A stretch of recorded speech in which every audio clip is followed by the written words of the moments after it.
আপনাদের বাড়ির পাশে যদি এমন প্রতিবেশী থাকে তাহলে আপনাদের জীবন একেবারে বিনাশ হয়ে যাবে। কেমন প্রতিবেশীর কথা বলছি পুরো ভিডিওটা দেখলে স্পষ্ট বুঝতে পারবেন। সম্পূর্ণ ভিডিওটি দেখার অনুরোধ রইল। আসসালামু আলাইকুম রহমতুল্লাহ। এই পথ দিয়ে মানুষ যাতায়াত করে। বর্ষাকালে এই পথে প্রচুর পরিমাণে কাদা থাকে। এটা যেইখান দিতে আমি দাঁড়িয়ে আছি বা যে এলাকাতে দাঁড়িয়ে আছি, মাঝখান দিয়ে একটা বিল আছে, বিলের পরে আর একটা এলাকা আছে। সেই এলাকার মানুষ এদিক দিয়ে শর্টকাটে যাতায়াত করে, অন্যথায় অনেক ঘুরে আসতে হয়। গ্রীষ্মকালে এই পথ একেবারে শুকনা থাকে। এখন বর্ষাকালে এই পথটা কাদাযুক্ত থাকার কারণে মানুষ এই পথে সামনের দিকে যাতায়াত করে।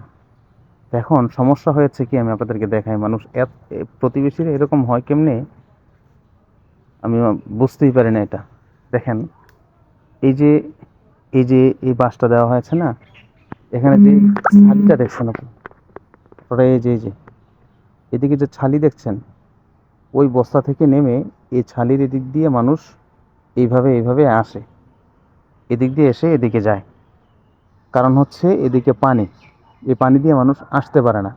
এই জন্য একটু শুকনো পথ দিয়ে হাঁটার জন্য মানুষ এই ছালি এবং এই এই জায়গা দিয়ে আসে। এতটুকু জায়গাও মানুষকে দিতে সামর্থ্য রাখে না, এত পরিমাণ কার্পণ্যতা প্রদর্শন করছে।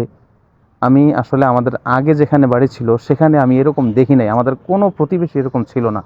কিন্তু এখানে এসে যে প্রতিবেশীদেরকে দেখছি, দেখেন, মানুষ একটু এই কাদাগুলোকে না পারিয়ে একটু ওই শুকনো জায়গা দিয়ে আসবে।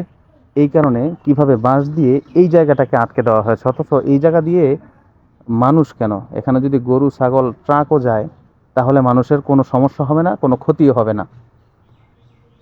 আল্লাহ এদেরকে সঠিক বুঝ দান করুক।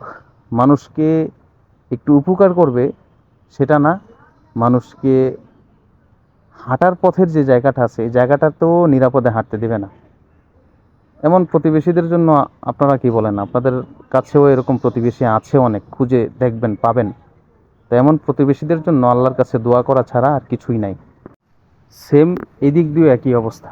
দেখেন, এই জায়গাটা একটু শুকনা আছে, এই জায়গা দিয়ে মানুষ হাঁটবে, এই জন্য এই জায়গাতেও আপনার বাঁশ দিয়ে বেড়া দিয়ে রাখা হয়েছে।